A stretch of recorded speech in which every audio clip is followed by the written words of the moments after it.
nandito nga po tayo sa Floodway, Pasig City, kung saan nga po itong Pasig River patuloy na tumataas yung tubig. Dahil po dyan, yung mga residente po malapit dyan po sa Barangay Manggahan ay inilikas na. Nasa 47 families na po, mga kapatid, yung in-evacuate po ngayon.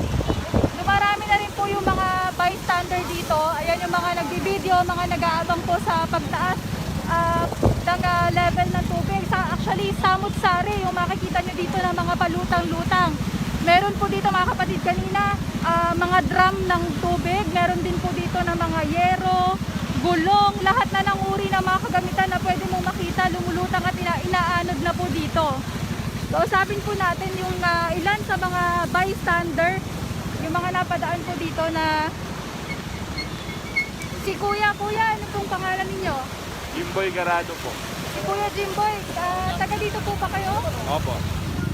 Bali Kuya, napadaan lang po ba kayo or papasok ng trabaho? Papasok sana ako sa ospital sa Mayda Medical City sa May Ortigas.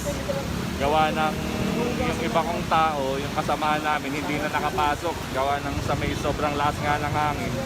Eh pare-parehas lang naman kaming nagbabike to work. Pasok sana ako ngayon kasi dalawa lang sila kasi wala namang magpapakain sa pasyente namin. Opo. Bali kami kasi nagsusupply ng pagkain. Paano na po yan Kuya? Bakit hindi po kayo nakapasok na?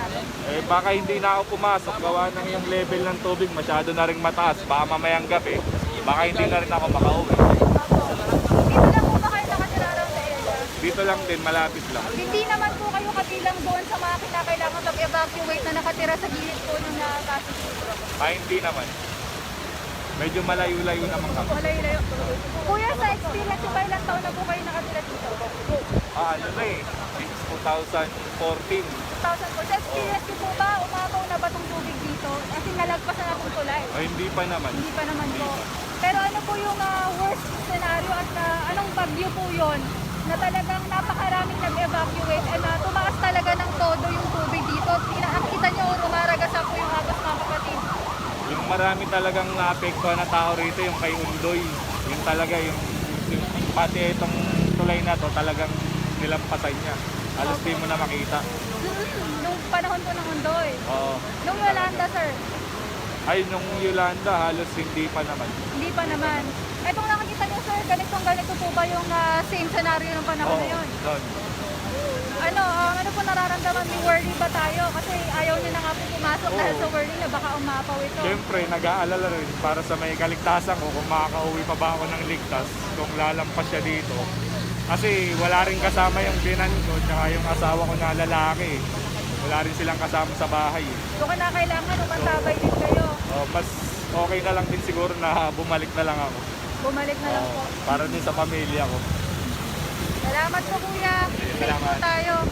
Ayun mga kapatid, kung nakikita nyo, madami nga yung nagbi-video dito kasi ina-update din nila siyempre yung kanilang mga kapamilya. Karamihan sa mga nakausap po natin dito ay taga dito din around the area. Humihingi nga lang din sila ng update para kung kakailanganin nilang mag-evacuate. Hindi na rin ganon karami yung dumadaan dito. Kasi kanina may isang puno doon na naputol. So kailangan ayusin muna, pero as of this moment nawala na yung mga nagmamando. So I think marami-rami na rin yung nakakadaan. Eto. Mamaya bibigyan pa namin kayo ng update kung darami pa ba yung mga evacuees from Barangay Manggahan. Ito yung tinatawag nilang lower dike kasi sila ngayon nakatira sa gilid talaga ng Pasig River. So kapag umapaw ito, unang-una po silang maaapektuhan.